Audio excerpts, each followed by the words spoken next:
Welcome to our conversation. Today we're discussing one of the most controversial topics, which is the issue of intelligent design and evolution. I'm joined by Tracy, who's going to be a junior at Pepperdine this next year, Katie, who just graduated from high school, and Dave, who just graduated from Chapman University. Let's get started.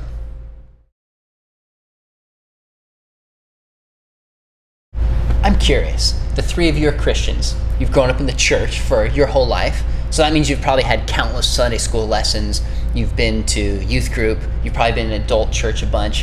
Have you been trained or equipped to really defend the view that the world was created? I mean, what's your experience being growing up in the church, being taught these things about intelligent design? How about you, Tracy? Well, I'm sort of the same thing. I've gone to church my whole life, Sunday school, youth group, college, and it wasn't until I think when I got to college, and it was when I finally started questioning what I was hearing from my professors in my ethics, anthropology, psychology, and even like astronomy, right? Astronomy, yeah. That's and right. it was just interesting because I start just sitting there as they're speaking to me, and I think, what are they saying? Why do they believe this? I mean, they read a textbook and know what they believe. I read the Bible and know what I believe.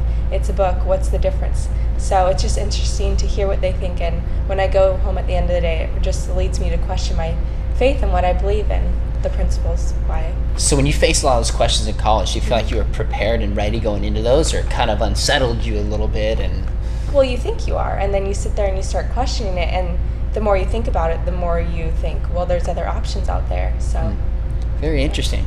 How about you, Katie? Tell me about your experience. Yeah, the same kind of thing. Like biology freshman year, they teach you evolution, and you go home and question yourself, and it's like, how do I know that like intelligent design is correct? And I think we had one speaker at FCA at school even just kind of brush the top of the topic, and it wasn't anything that was going to prepare me to like defend my beliefs or inform my friends on something that is kind of a major issue with our faith. And so yeah, I really haven't been informed a whole lot about it. That's kind of amazing that in all the years you've been in the church, that one time a school speaker came in, that was it, huh? Yeah. Wow. Tell me about your experience, Dave. I mean, my situation is similar to Tracy and Katie's, where I had learned about God creating the earth from an early age and just kind of had always accepted that as being the truth. But then it wasn't until like talking with friends and having to try and explain why that was what I believed that I found myself kind of at a loss for words to try and explain something that should be so easy. And even though I didn't necessarily question it so much, just the fact that I couldn't communicate it as well as I thought I should was kind of troubling. Yeah, that makes sense. So you've always believed, because your family told you, maybe you looked at the world and it just kind of made sense that the world was designed, but no one really showed you from the small cell or to the vastness of the universe that you could really see and know, scientifically speaking, that the world was designed. It's interesting that all three of you really have a similar story, that you haven't really been trained to understand and see God's handiwork, so to speak, or God's fingerprint on nature. What do you think about that? How do you feel the fact that maybe you weren't as prepared as you would have liked to be? I just thought it was almost like embarrassing if you're like in a debate with a friend talking about it and not having the appropriate responses and the appropriate answers to defend something that you claim to believe in.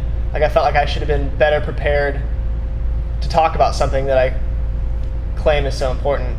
And that's so central and foundational to belief. Well, that's great. That's exactly why I wrote Understand Intelligent Design, to help young people like yourselves to see that although this is something we believe because our parents told us, and it's something we see just kind of looking at the world that makes sense, but there's really good evidence, scientific evidence in cells and in the universe that the world was designed.